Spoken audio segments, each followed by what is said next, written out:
続きますね。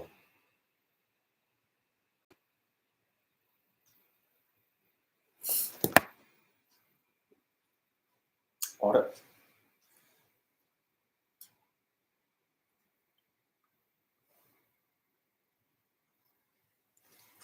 さあ、今日も参りますけれども、実はですね、ここ最近、フライトキャンセルが続出という、これね、報道されてないんだけども、おそらく現自由で買った起きているというですね、この事実を皆さんに、ほぼジャージ。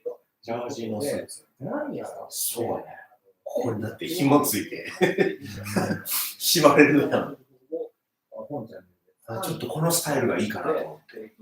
中は何でもええやんか。もう言ったらもうタンクトップでもいいけど。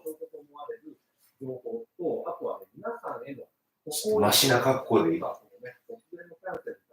普通、ちょっと良さげに見えるような感じにしてるやつ。まずはね、皆さん、今、刺繍がこちらをご覧ください。ユキコさんですね。大輔さん、フライトの予約をキャンセルされた友達が特集しております。一人はサンフランシスコから関空行きです。5月の予定だったんですね。もう一人は、イギリスのヒースローから羽田行きですね。6月というわけで、こちらの方はリザーさんです。6月末に予約をしたフランクフルトからセントレア行きの便でキャンセルになりました。9月に再開する予定なのか、理由で5時間かかって再ブッキングに成功しました。羽田着に反応ということでですね、イースター休暇が迫っているせいなのでしょうか、ルフトハンザをはじめ、航空会社に電話が非常につながりづらいという、こんな状況のようです。もう一度いきましょう。MT さん、4月に出発予定です。大野の人もフライトキャンセルがそれぞれ2回あってね、予約を取り直しました。ちょっとこれ5月過ぎてるような気がします。不安でしたが、航空会社さんが親切に対応してくれたので、助かりましたということですね。これ最後の方ですけども、アエスさんです。欧州から日本への帰国便が2度キャンセルになり、落ち込んでいます。どうやら別の航空会社のチケットを購入し直さなければいけないので嫌になります。同じ経験された方いらっしゃいますかということなんですけどね。今ね、4名の方の最近のコメントを読み上げます。本当にここ最近で、いずれの方も4月に入って以降に、ふんちゃんがくださった方ということで、非常にタイムリーなですね、こちらの問題が起きて、何かおかしいということなんですよね。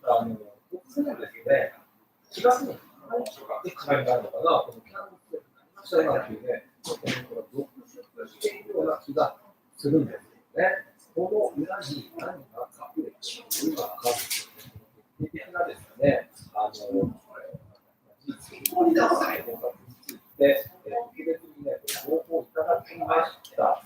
ガッさんという方、会話の細かいことが出てきて、おそらく、みたいなところで、政府による情報ですよね、皆さんが言っているということが、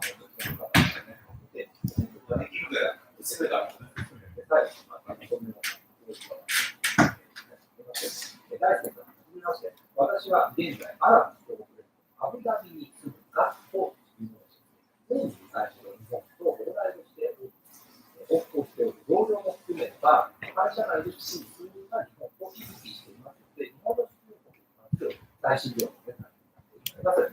さて、先日、入国の成田空港、注意点という動画を入っていまして、その中で成田空港では、夕方の時間帯、入国に9時間以上かかるケースもあるね、このレベル混雑、この混雑のレベルが発生していると。そして、韓国ですが、羽田はそれをそれもないという情報をいただきましたが、これに関して、関連しているかもしれない問題、現在、当地では発生しております。アブダビと日本直行便ですね、これが以外大輔さんがキャンセルがという気がしたとき。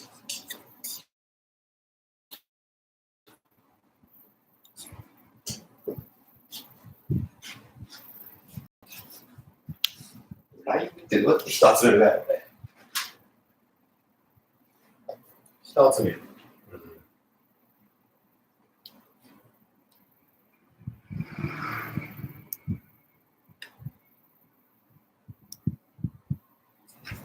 さあ、今日ね、参りますが、プッシュという、これね、報道されてないんだけども、おそらく現場で起こっているという、この事実を皆さんに特別に伝えていくということで、何やらですね、政府が調整に入っているんじゃないかというね、こちらの情報を本体によって掴んでいますので、今日はですね、動画の後半ではその証拠と今で残っている証拠と思われる情報と、あとは、ね、皆さんへの公益のとか、ね、突然のキャンセルの対処についてまとめをしていくというですね、この公益について重点的にお話をしてまいります。まずはね、皆さん、今現場で何が起きているか、こちらをご覧ください。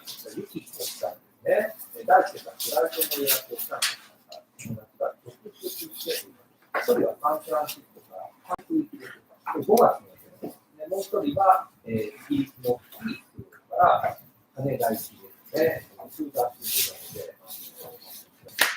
るので、6月末に予約をしたフランス空港からセントレア行きの便ですね、がありました。9月に再開するが言うたっけフライト取ったけど、一応席順見たらガラガラって。なかなかやね。イースター空港が迫っているせいなのでしょうか、ルフトハンザをはじめ、航空会社に電話が非常に長い。MT さん、4月に出発予定です。往路の袋もフライトキャンセルがそれぞれ2回あってね、予約を取り直しましたら、ちょっとこれ、手がついてるんですが、不安でしたが、航空会社の話に聞いたりするので、フライトキャンセルなんか笑うね。せや、マジやろ。マジでか。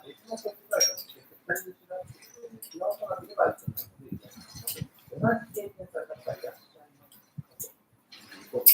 ね、読んでるんですけど、最近のコメントで、本当にここ最近で、いずれの方も4月に入って以降に、くださったので、問題が起きて、何かおかしいと、そういうことをね、突然ですね、4月に入ってからになるかな、そうなっていうね、予測するような気がするんですよね。この裏に何が来るというのが、ですね、で、特別にね、情報をいただきました。ガッさんというのがね、会話の細かい情報をいただきまして、おそらく、原因みたいなところ、政府による影響ですよね、皆さんが言っているということが、こちらの方からね、政府にコメントいただきましたということで、答えがまたまとめを私は現在、新たな登録でアブダビに行くのかというものです。お題にしており、同僚も含めば、会社内で月に数人がですね、やっぱそういうこのスターティーンの充電が切れるようになってきた。さて、先日、入国の成田空全然持ちますよ。あ、全然持ちます。では、夕方の時間帯、入国に1時間以上かかるということで、この本していると。そしてうわぁ、夕方の時間帯に入国に6時間かかるケースがあるってちょっとやばいな。ちょっと挟まってるんで、ちょっと持ち上げてください。挟まるよね。これ。重い。ちょっと待って。いや、これはね、ちょっとそんな軽くない。準備してんとな。怪我する。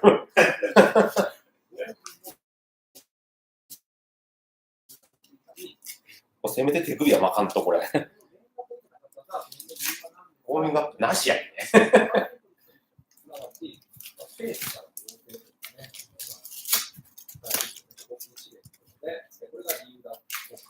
幸い、この方は同時の生まれたと観測のイメージを記入した日本対処ができたということです。OK です。ね、このガッサンの周辺では、さまざまな、ね、方がキャンセルして、結構重くてもいけるもんやね。アップなしで。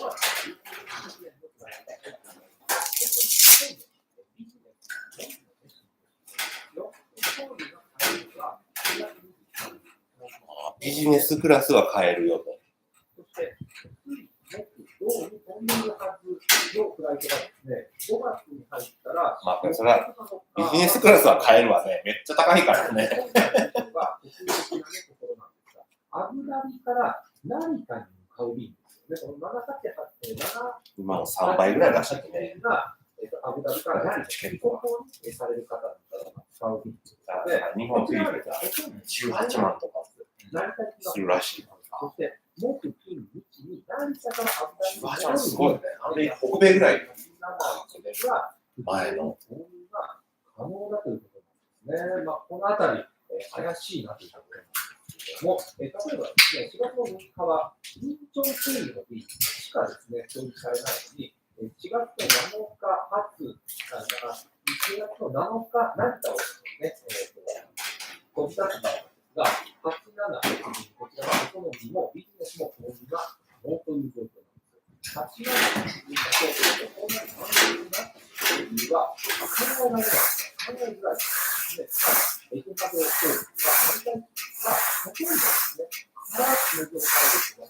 で、アブダビに行きたいということで、成田からアブダビに行ったら、ちゃんと情報を入れて帰っているものと思われます。そこで思いつかったのが、これが日本側が日本政府に欧米を出しているということが、成田発の技術が大事になっているのも、なんでですね。それは、国というのは、エコノミーの人が、言ってないんだということが、それならば、韓国のエミレーツ便ではこのような問題は起きていないというね、まあ、そういう事実がありましたから、そしてゴールデンウィークの真っただ中の5月8日の便ですよね、実際には、飛行機自体は飛ぶんですけども、戻りのね、戻りの便ですので、飛行機自体飛ぶんだけども、設定されてないんですね。実際が、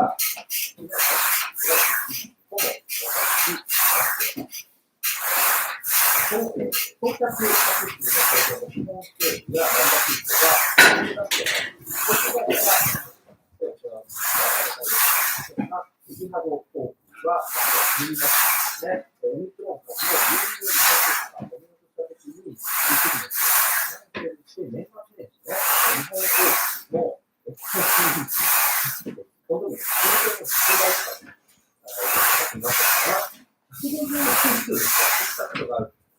そんなのギャグみたいな、そういうところを思ってではないと思います。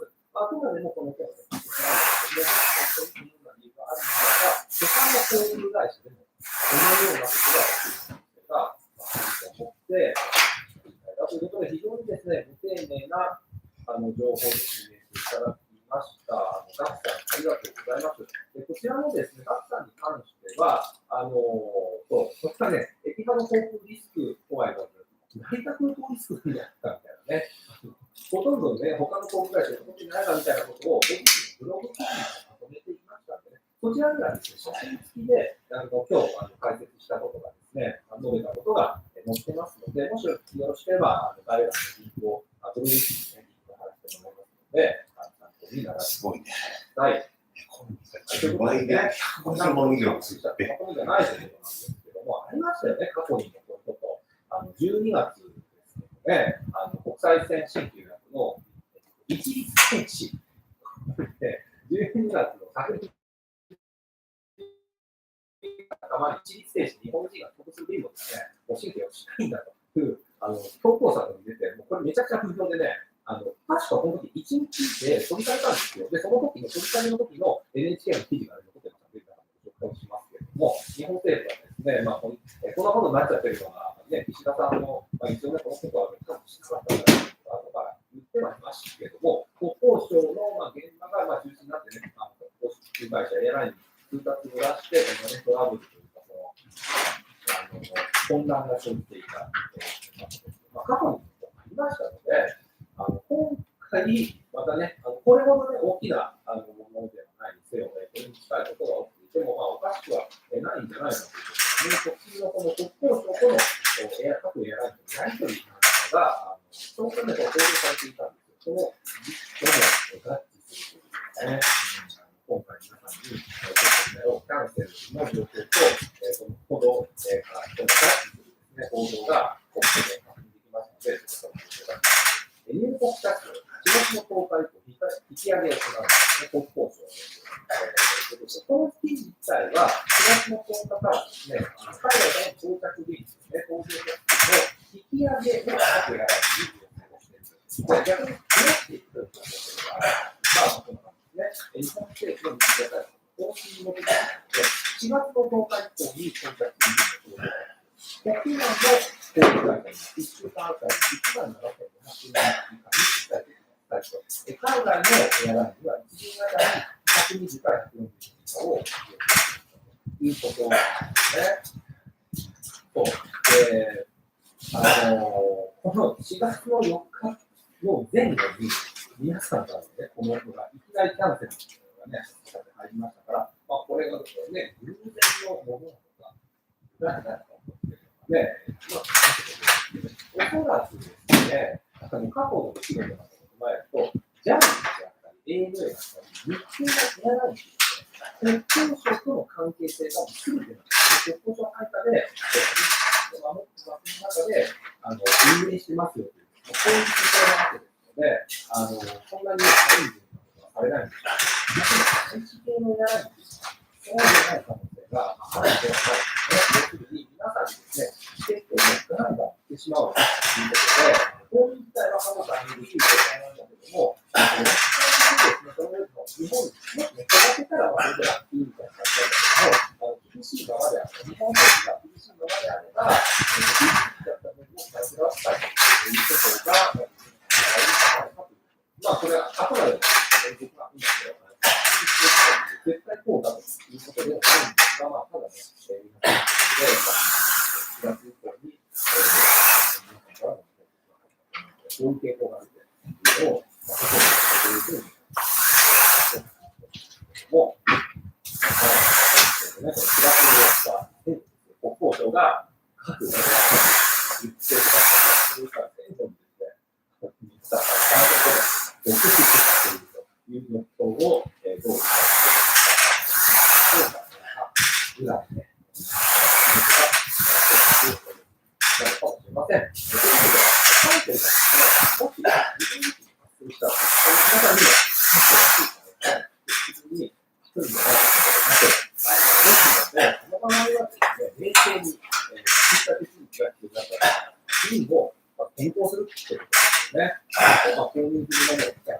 リファンドもするし、払いもするし、便の振り替えの手続きね、皆さんのお忙しい中ですけど、国内線の自由は、それもね、自治内に調整が必要なところもあって、あとは、今、日本に帰国、入国される方は、事前の PCR 検査必要ですから、予約している方は、しかも、こういうところをね、忘れずに、もうファイザーはあんま受けないかもしれないな。しばらく。そうなんですよ。こんな手続きをですね、モデルナの方が副反応の影響が大きいとされているデータで。だから、受けたらしい。データのままでいくと、副反応が結構強く出るかもな。だから僕もモデルナ。岡山市が、期限切れを迎えるモデルナがあって、そっちを優先して使わなきゃいけない。もうモデルナをしてやる。もう今選んだらモデルナだから。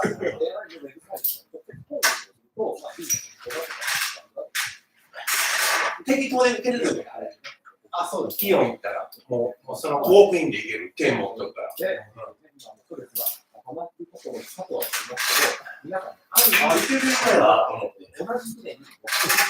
予約なしの人っていうあれがあるんです。お見取りいくらしているかと思います。現場からもですね、報告をいただいております。実はね、メールで本当にいただいて、ご紹介しきれていないところもあってね、僕、目を通させてもらっています。で、その中でも、これは、大きな影響があるというものを、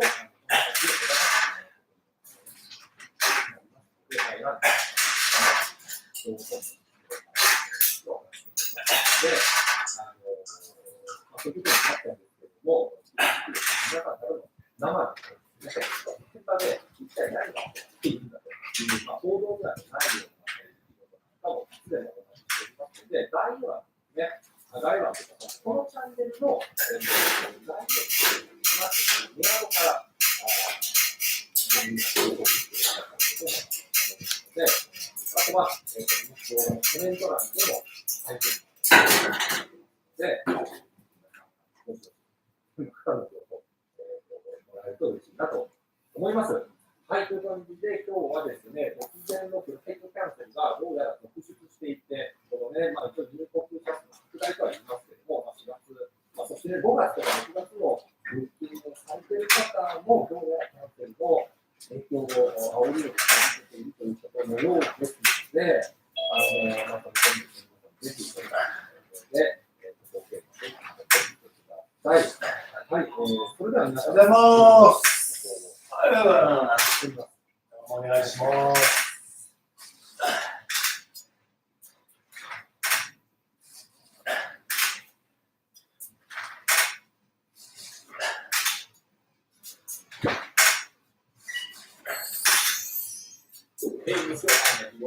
中級の方英会話、皆さんこんにちは。方英会話の順です。今日は会話となります。何かというのは、シンプルな英語で言うと、になりますが、ネイティブの日常会話では、エクスプレーションを使う表現がたくさんあります。また、雨が降るとか、雨が降るとか、こういった表現を皆さんどういう表現をするのか、今日の会話で紹介していきたいと思います。まずは、皆さんの会話をしますので、僕も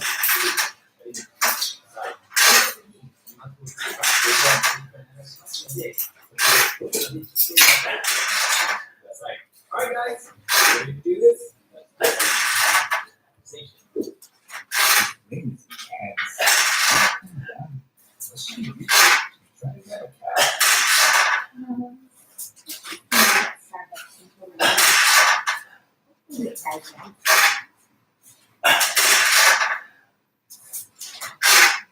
It's raining.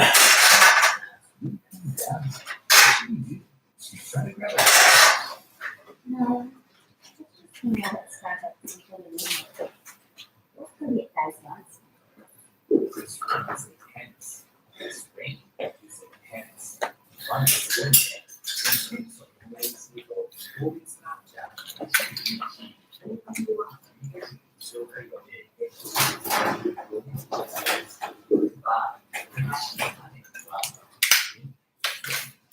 So hard to train that you know about.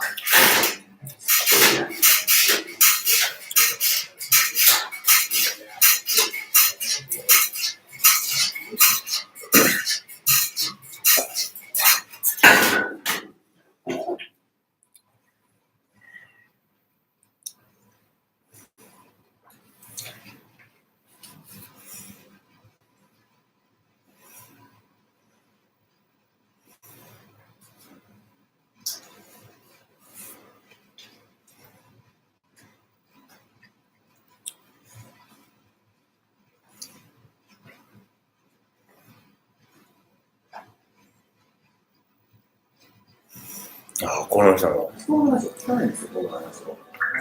この人の奥さん。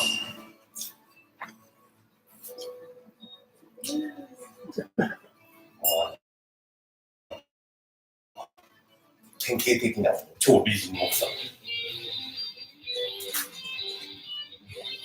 なんか、日本日系企業にリモートで勤めながら、フィリピンにおって、で、奥さんと一緒に漁業をやらなきゃいけない。スービックね。スリックね。もう奥さんももういわゆる、本当モデルのような人。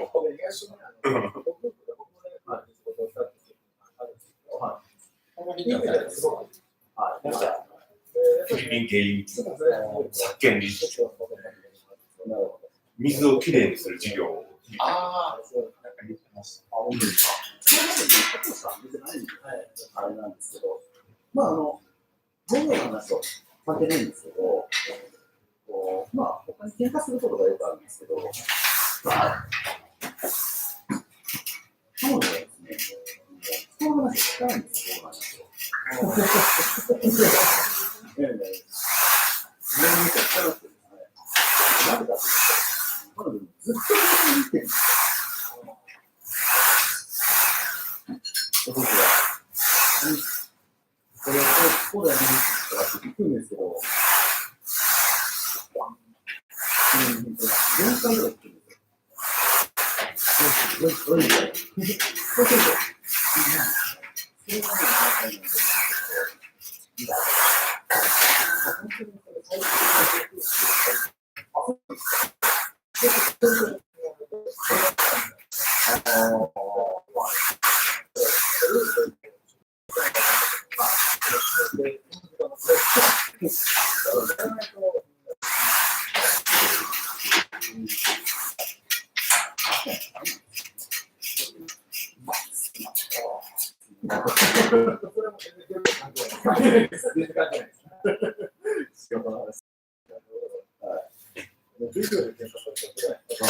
そうなんですね。まあ、ベルの話に戻りますと、まあ、彼女はかなりしっかりしてますんで、まあ、いろんなものを調整して、すぐにやってくれますので、僕はどうしたらやりたいっていうと、まあ、聞いてくれますし、僕の会社、これぐらい、今、すごくバスケットやってます。こうやっても、テストプレーができるけど、痛くないですよ。でも多少はね、でもまあ、そんな程度。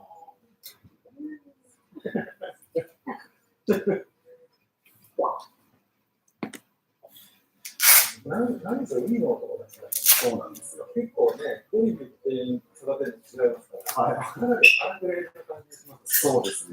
そうなんですよ。やっぱ、自分からも話すし、重要なこと、ミーティングとかはよくはしますね。集めて、彼女は女性なので、僕の方から言われて怒らなきゃいけないことは注意しますし、というところは、ちょうどいいのかな、男性とかでですね。女性のお悩みを伝えやすいんだよね。はい。優しい部分がありますので。そうですね。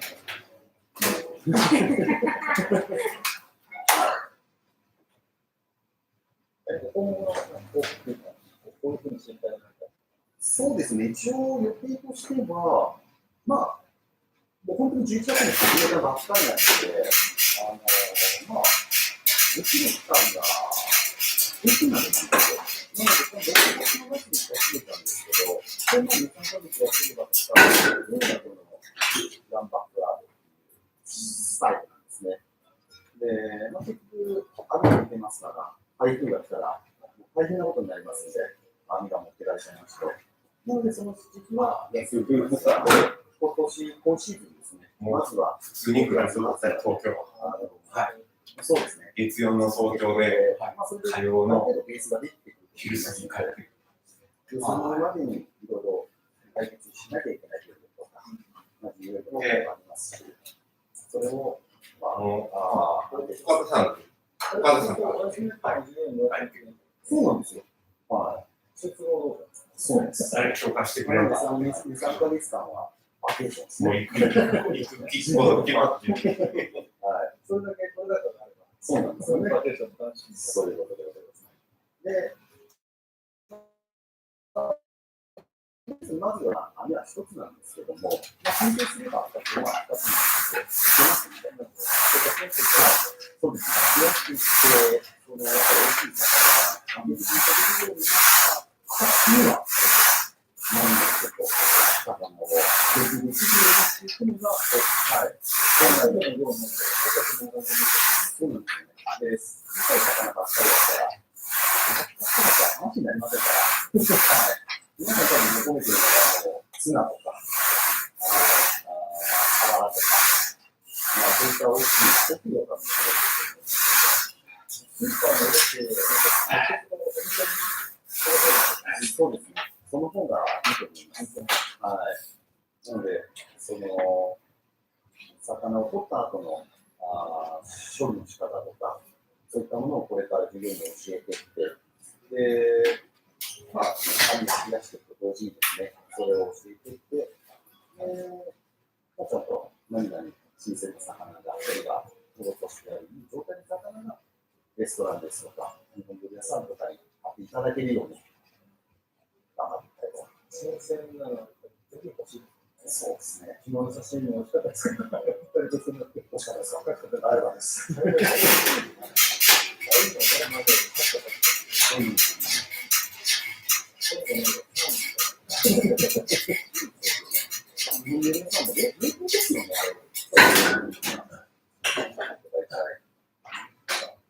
美味しい魚がいっぱいありますね。漁場で食べると一番美味しいですよね。はい。あとは、もう一個目標といいますか、あれがあるんですけども。一応せっかくそういった漁をやってますので、今後、ツアーとか、体験とかできるように。はい。三浦半島の実態ツアーってそうです、そうです。はい。そういうのもできれば、はい、できればありますし。でも、前回ね、乗せていただきましたけど、これはすごいアトラクションですよ。そうですよね。はい。ものすごいですね。はい。でも、魚が上がった瞬間、楽しいです。はい。結構、おーってなりますね。なので、日本人の方とか、お子様とか来ていただいて、できるように、ちょっと整理していこうかなと。この辺ね、リゾートも書いてますから、このところね、結構、そうなんですよね。なので、そういった部分がちょっと、皆さんまで来ていただいて、それから魚をその場でちょっと写真とか撮ったりするような、そういうツアーをぜひ、はい、やっていただきたい。日本からね、お客さんいるでしょう。そういうツアーにね、そうですね。面白いと思います。昨日のお隣にね、泊まらせていただいたんですけど、すごい良かったですか。本当ですか。これは普通のホテルに出てきて、そうですよね。なんで今、ハヤもレベルアップしてますね、どんどん。そうです。はい。たまにというか、取れた魚のハヤに乗ってて、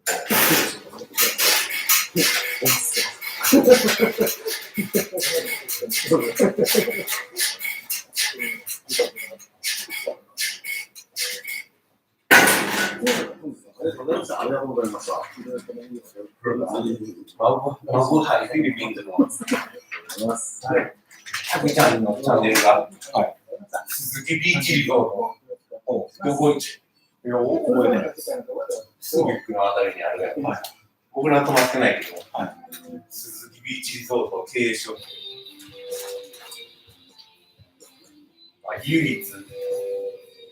唯一その残っちゅう理由を言ってたね。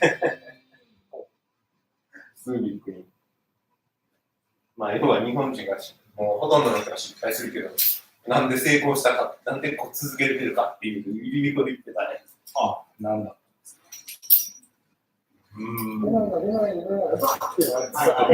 見てなきゃいけない。僕以外だったら15人分の15人分って言ってたと思う。ほったらかしたら終わる。気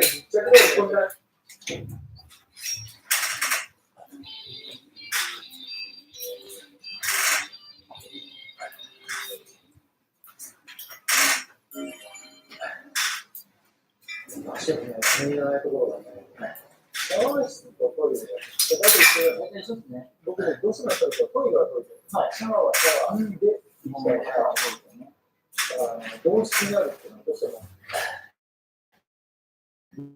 トイレを見ながら何かする。っていうのが、歯磨きながらケーキ。分けたい。用意して作ってる外で。すごい。トイレにな中ではなるほど。日本人ですね。イメージですね。ずっと毎日それをやってると、歯磨きイコール便器みたいな。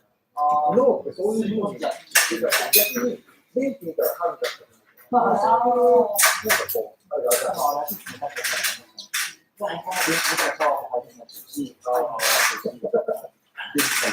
そうですね。まあ、いい部分っていうのは、トイレとシャワーなんで、まあ、おしっこした後に、シャワーして、もう、水蒸気で、あれって毎日ようにされてるんで、匂いがするんですよ。それはね、すごいいいな。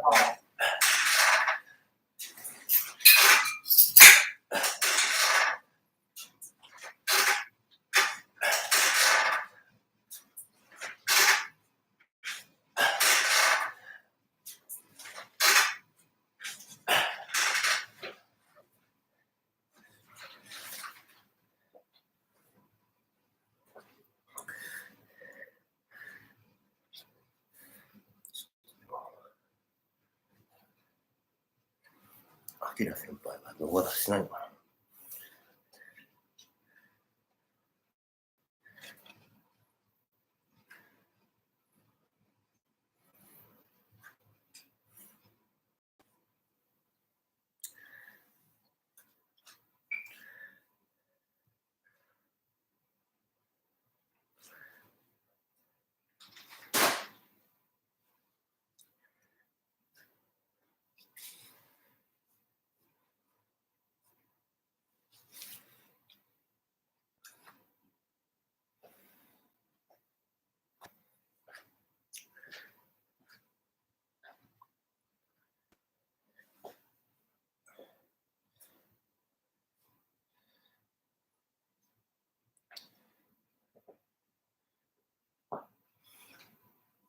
ああ。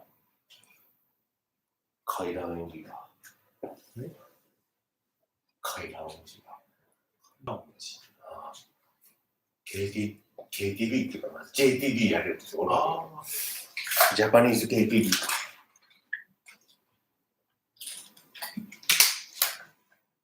山下がもう、今夜日本帰ってきたけど、また再開やって。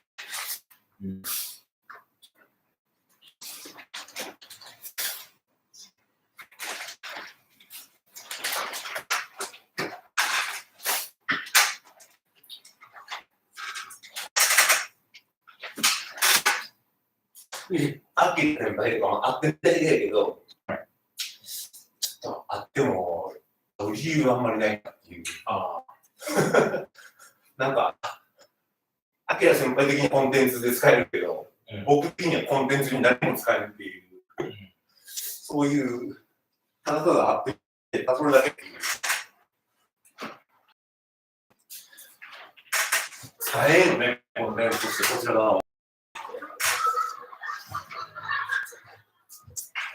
そうですね。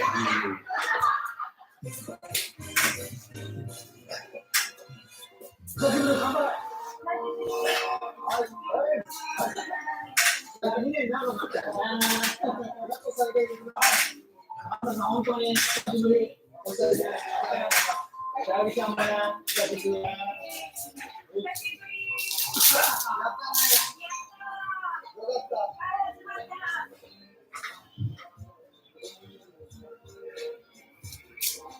さっきちらっと話したの。あ、何が臭い、嬉しいって。臭いと思ってたのが、懐かしい、なんか、いい雰囲気の良かったですよね。いや、本当にやっと終わりましたよ。しかもタイムなかったね。待ってた。いや、もう、こういうことに、もう、二度とないのかなと思って、二度ともありましたよ。どうですか？はい、やっとオープンして、いろいろ自然はある。お、ひかりちゃん、もうすぐ来るから、どうしたの？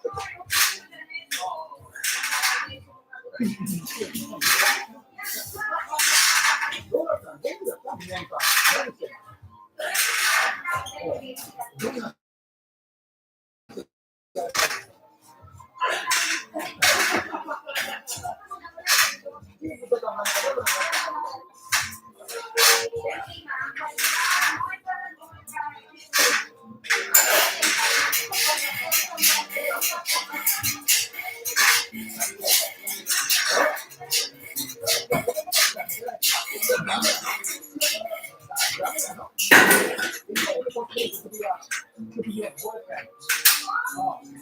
なんだ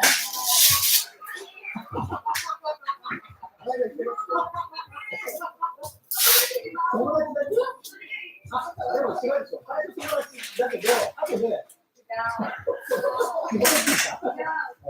違う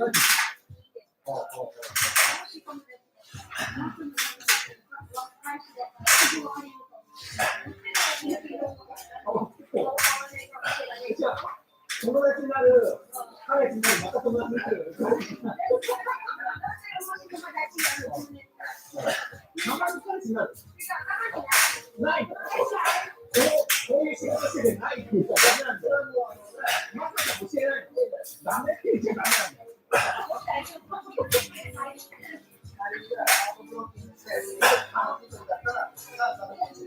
アートプレゼントに呼んで電話して、で、ケア持ってくるから。いやー、本当に、こんな古くさ、バカなこと言って飲めるときがね、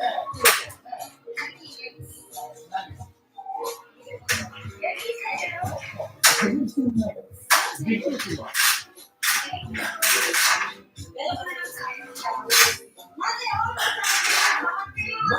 待って。テレビ現在研究所の会をゴールデンウィークにスカイラウンジでやったと思ったけど、なんと、私が欠席です。いないんですって。ゴールデンウィークにまさかいないんですって。多分6月だったらなんですけど、そういうことで、ちょっとまだ確定の日付とかをお知らせできないんですけどね、おそらく6月にスカイラウンジで使いということで、させていただきたいと思います。はい。最高人数は、別と確認しようと3人なんで、絶対やるなったらやってほしいんで。はい。よろしく。その日は、ポッキー何千何百ベッドで何をしますかということをね、俺はちょっとみんな足りないという人は、これは絶対芸でつけますね。あれは自分の人に確定申請の前にどう検討すればいいかわからないと思うけど、ぜひください。楽しみにしております。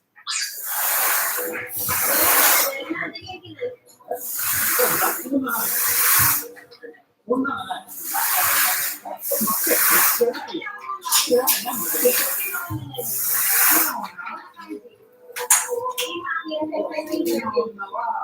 おっぱいある。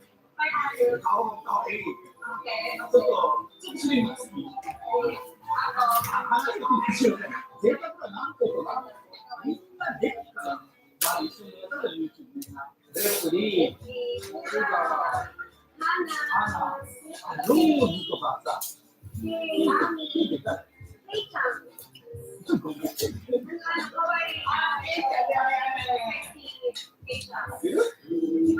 誰もないじゃん。そう、あれ。一番ほらね、一番コメントで一番多かったのはゆりちゃん。いないですよ。あれどうかな。来月だ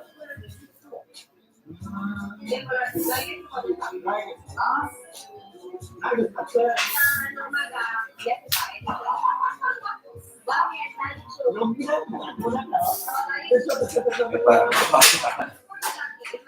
YMC はチャンネルの KTV とか行った方がいい。属性的には結構面白いけどね。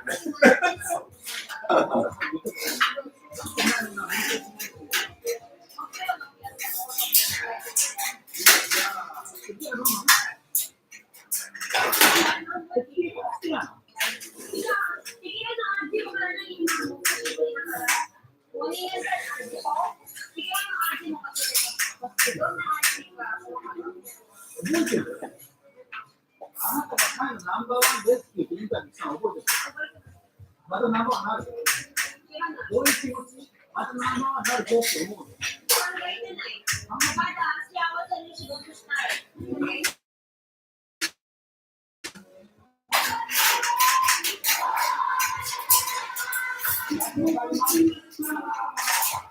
どうも。エ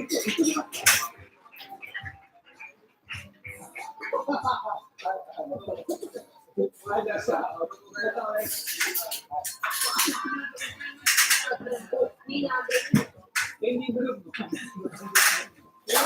はこういうスタイルじゃない。ないな。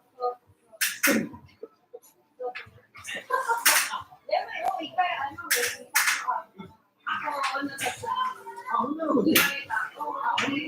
女の子が泳いでた。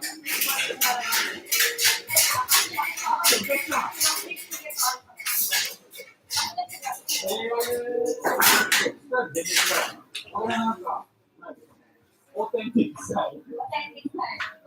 オーテンティックスタイル。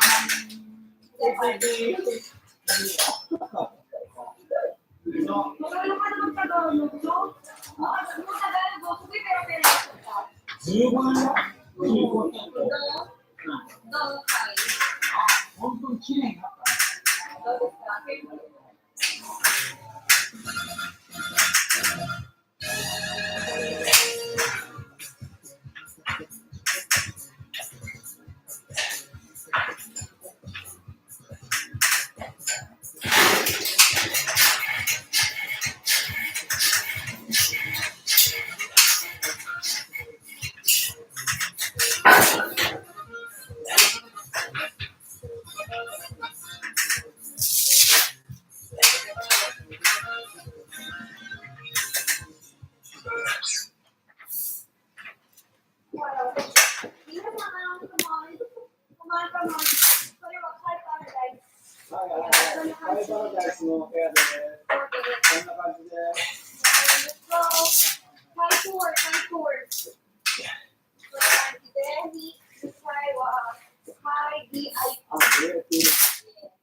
みんなでいつも動画でしたね。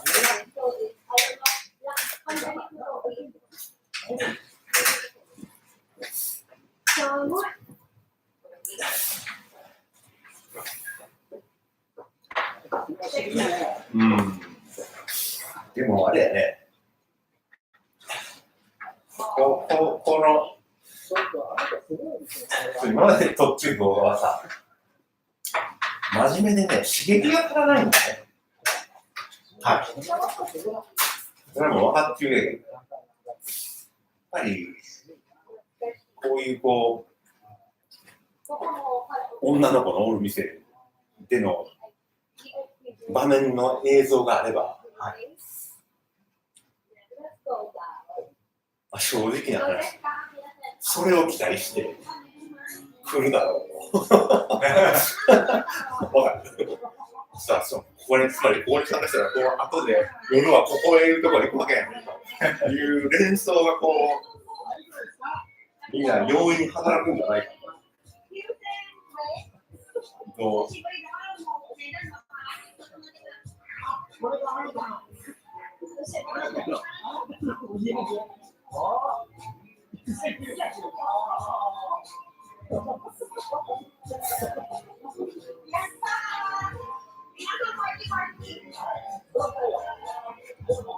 こんな感じの映像。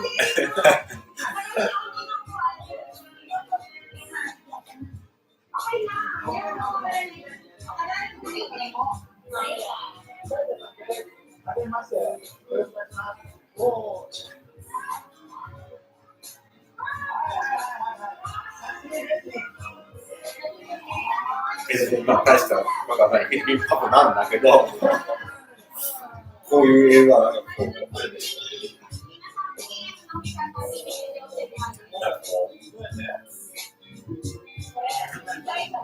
ワクワクするでしょ。そうです。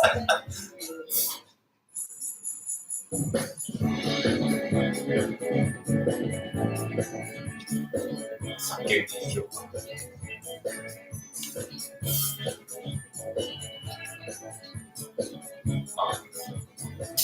そういうことなんです。つまり、そう、ポイントは、これを挟むか挟まないかというのを決めなきゃいけない。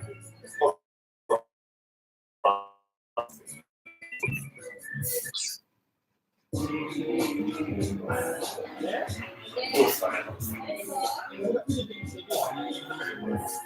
挟む。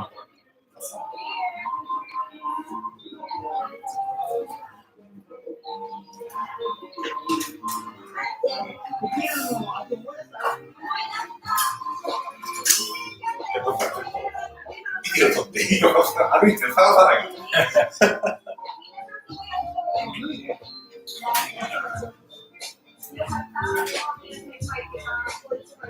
でもなんか怖いな。なんか政治的理由でさ、侮れるのが下がっちゃうような可能性があるって言われてるけどさ、ちょっと怖いですね。感染リスクもある。完全リスクあるよね。おるのはいいよ。そこがちょっと問題だよな。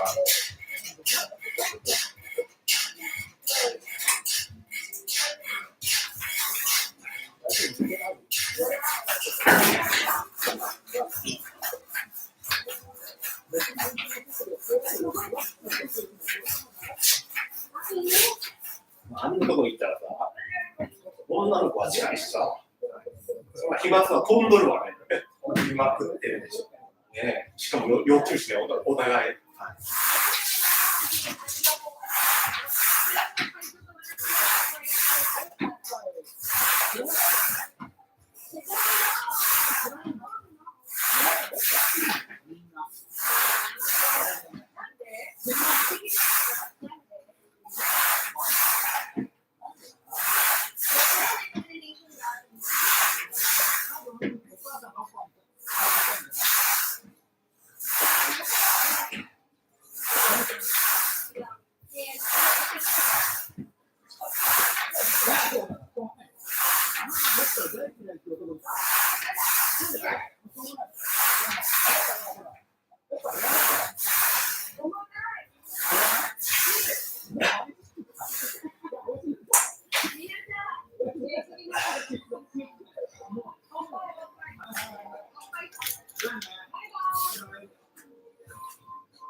ラウンジ会議した。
お客さん帰ります。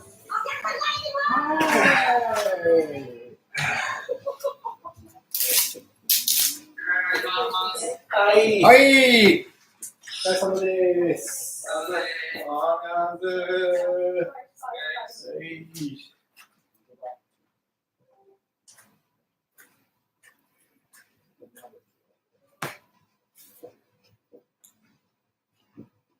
Kailangan ko eh. Ano ba yun?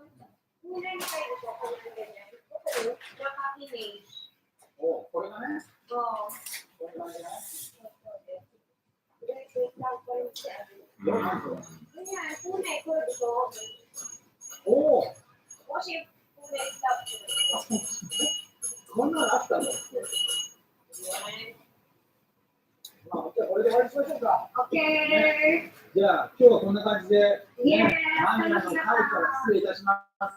バイバイ。 Bye-bye. 皆様よろしくお願いします。はい、さゆりちゃんでした。これはマニラです。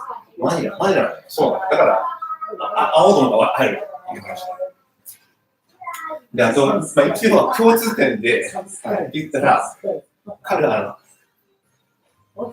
自営業者で、フィリピン、日本人でフィリピンにつないでほしいっていう人のすり合わせをするというのはやり、もうね、IT 経済、金融庁だからいわゆる、まあ、ビジネス系っちゃビジネス系なの。移住相談、英語、法人進出、フィリピン学、勉強家、フィリピン留学相談。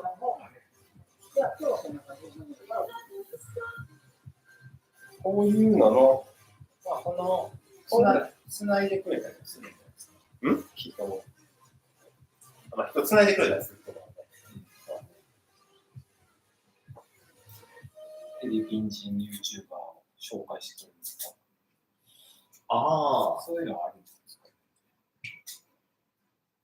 そういうのを連絡してもか。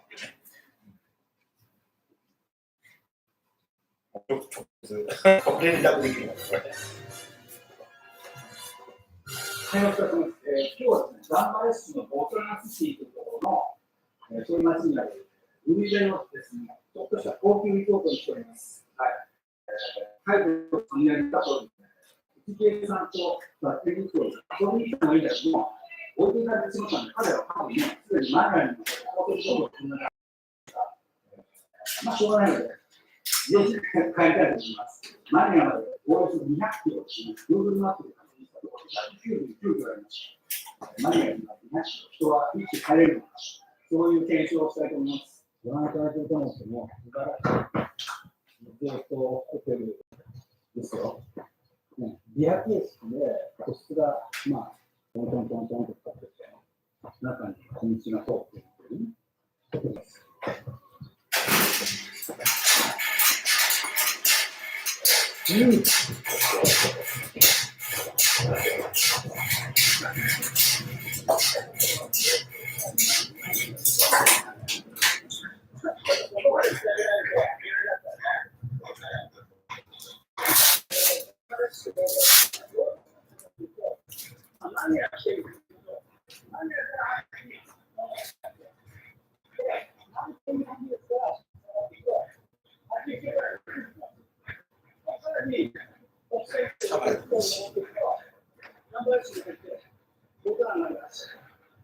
そこまで行く。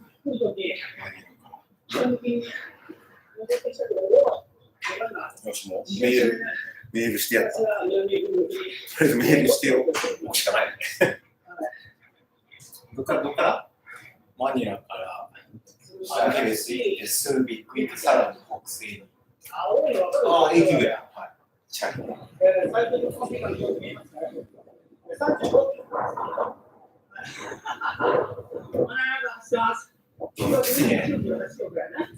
点。35点なので、きついし。まあ、けど、スービックの頃はええやろね。うん。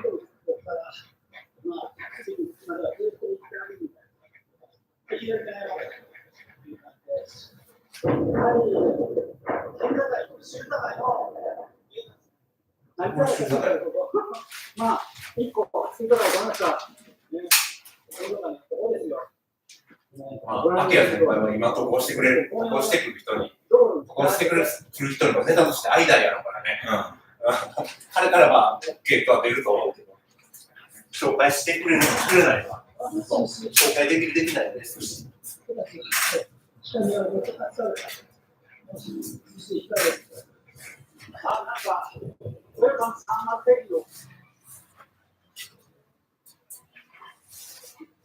水型もこういう屋台で、水分と糖分の補給をしてます。あの時はグラマン。グラマンっていう飲み物ですよね。変だわ。はい、始まりましたよ。新宿の街に入る前の上り坂です。まあ、短い上り坂なんですけど、足が登って、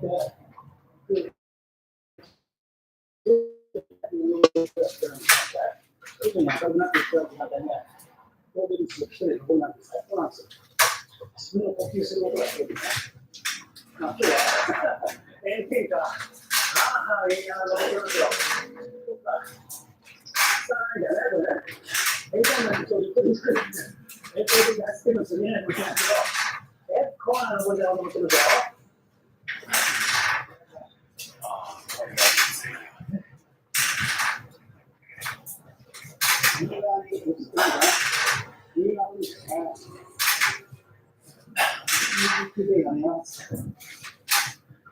そうですよ、再々ツアーって言うんですけど、こんなところに自転車ちょっとさせてもらって、ツアーします。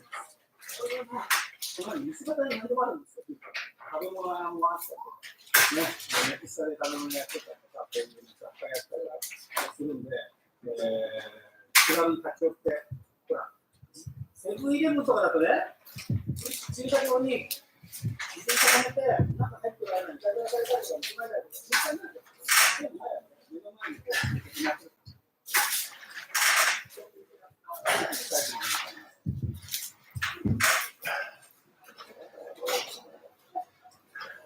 アンヘレスやったら、あ、うまい。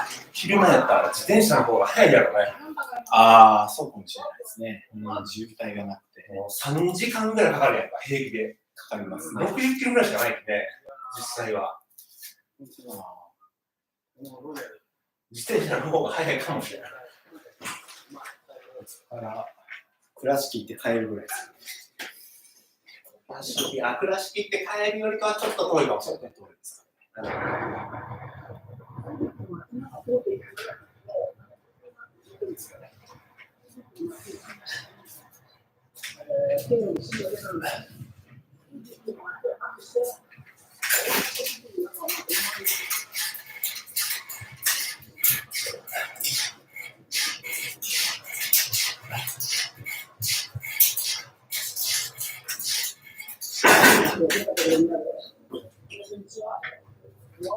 1年ぐらいずっと、じゃあ1年以上、今日もね、朝起きて英語を教えるけど、はい。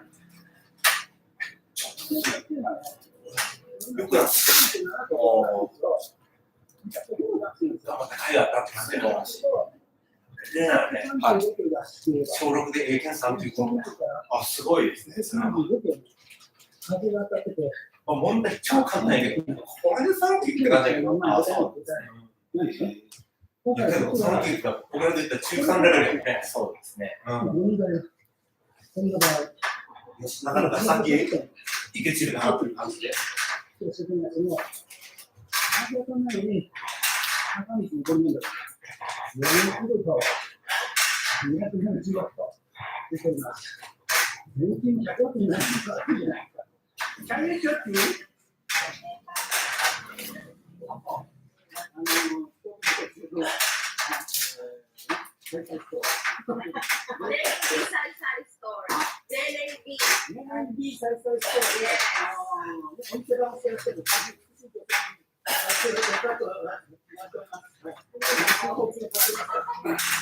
your name? Where country are you from? I'm from Japan, but living in Manila. Oh, you're from Japan. I'm going back to Manila now. Only riding for a bicycle? Yeah. Okay. だから紅茶がミネラル。 Only 32 pesos. いける。田舎のフィリピンですからね、人の良さそうな。田舎へ行けば行くほど人が弱くてくるね。危険度がぐっと上がってくる。ただの人のいい人になる。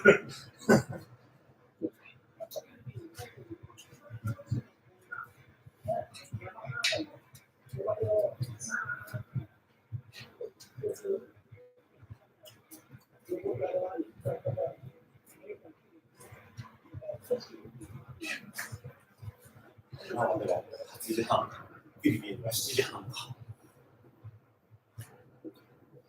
アンパンガーっていうあ、パンパンだ。標識がゲートがあります。アンパンガーっていう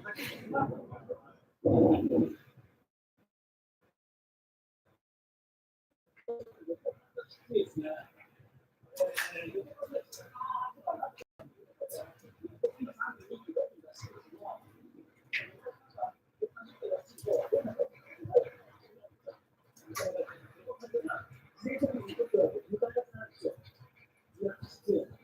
こういうことをする話。今今はどうしてるか。前を藤木屋さんの車が走ってんだよ。30メートル前を藤木屋さんの車で先導決めてるんで、あんまり今ここでやってるんだと。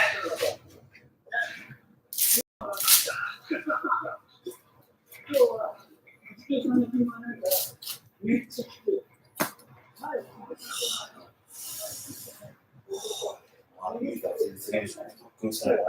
やりがい。はい。どうしてそんなに気づかなかったんやろと思うぐらい。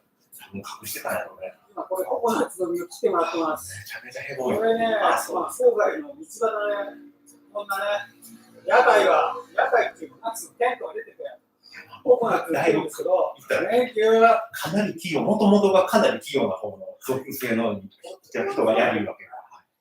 経験がある。手先の動きが体の差がある。非常にうまいからね。かなり不器用な人が経験がなくやり、この4証言においての一番書いてる上下やりみたいな。もう手見ただけで、職人さんがその人の手を見ただけで、これはっていうレベルですね。やばい、これは全然できないっていうのがもう手作りでわかる。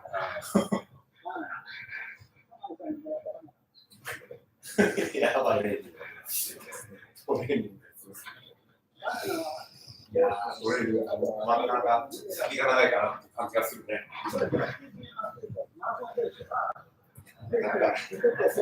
作るの大変やね。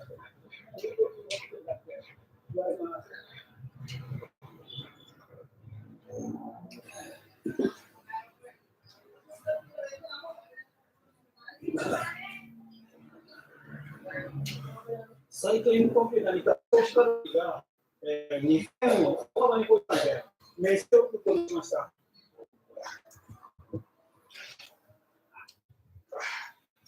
ちなみにですね、自転車僕の横に置いてあります。こういうお店にありがちなんですけど、自転車が特に何も言われません。よくね、自転車借りかけて置いておくんですよ。植木屋さんの方みたいなのがあると、1000円ドップが一瞬ですからね、0.5秒で受けるんですので、自転車は肌に肌させるか、もう、慣れてない人は自転車がもう降りない。大体35キロぐらいの走りでした。あとまあ、3、4キロのところですか。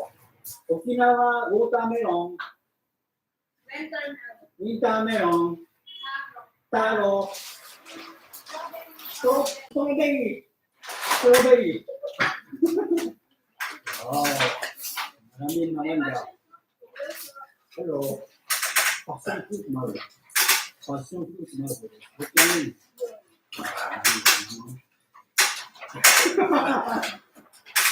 はい、かわいいおしゃれで3人でやったミルクティーショップにするの出しました。それでミルクティー買いました。はい。ちょっと、アキラ先輩。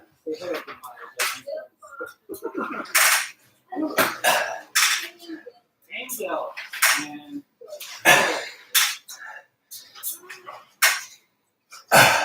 oh,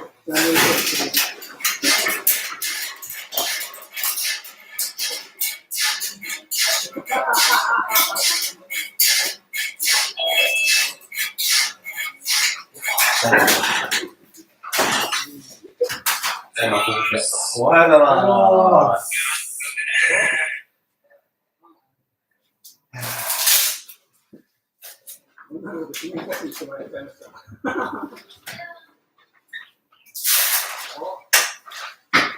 見たことある場面が。松田先生？松田先生のお知り合いで治療院の先生の顧客リストを集めてらっしゃる方っていらっしゃらないんですか？治療院顧客リストを集めてる。セミナーを自分で告知して開催している方ですか？顧客リストを集めている。それは患者さんじゃないです。先生が先生のリストを集めて先生を集めるために先生のリストを持っている。あ、どうなんだろう。ちゃいるんでしょうけど、だから自分でやりたいって言うんですよ。ああ、そういうことですね。なんかこの顧客リストを増やすのに、誰かと組んでセミナーやってリストをこうお互いに取り合おうよっていうのをやろうとしているんですよ。はい、です。誰かいないかなと思って。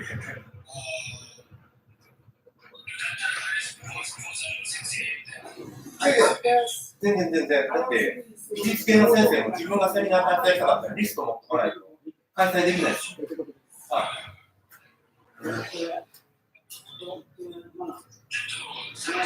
はい。もしいたら教えてください。はい。お願いします。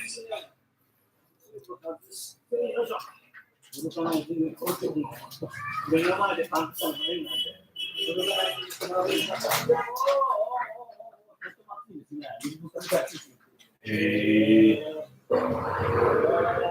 一番大たくさん。ちょっと会話を跳ねてやるって言ってくれたんで、この社長に会話を跳ねてもらえないといいんですよね、社長。何に入るよ。何そのくらいの圧力がないと、これからショックなんてね、ラッキー。このね、それで一番大事なのが、空気入れたりもできて。OK! できるんですか？安っ70円軽く修理が。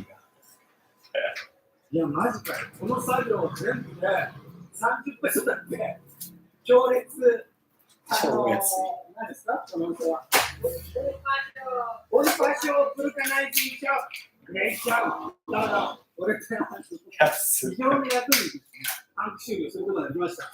通常ね、中古交換はともかくして、ものすごい大変なの。ポンプで空気入れるのが、あれが一瞬で済んだのが超ありがたい。はい。オニファシオブルカナイズショップ、おすすめです。おすすめですね。おすすめだね。間違いない。まあ、めっちゃ好きになります。いや、オニファシオブルカナイズショップの社長最高だったね。特にコンプレッサー使ってくれたのが最高だった。コンプレッサーだったら、携帯のポンプで僕は多分300回くらいこう、シュッしてやってられると思うんだけど、あれだし、2週間最高ですね。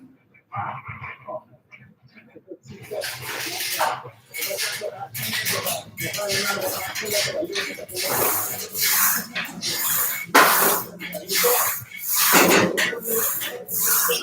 サインが出てる。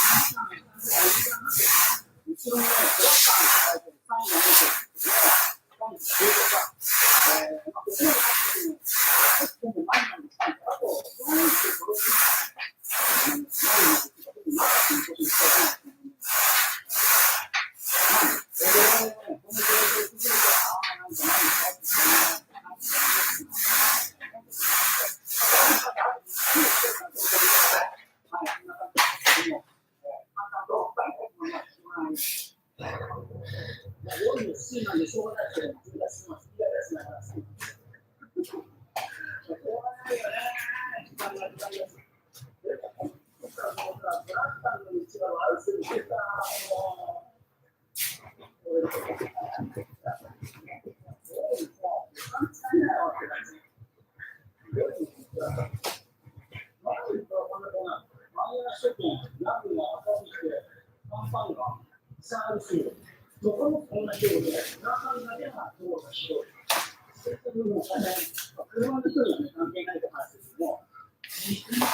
松田先生、終わります。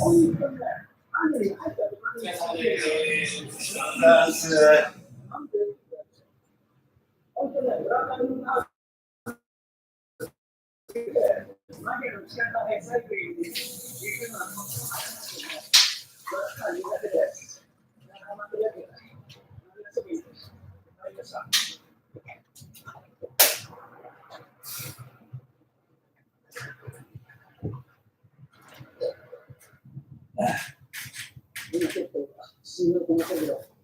ギリギリのペースで飛ばしております。残りの8時53分。残り距離があと40なんですけど、ものすごい勢いでます。なんでかというと、リトル東京のお好み焼き神楽が、9時にラストだ。なんとしてもあそこでビールが飲みたい。でも、9時ラストだ、あと8分とか7分か、距離が4分、何キロある。数の早く後押し半年。ねえ、ギリギリ間に合わないくらいかな。まだかよ。よし。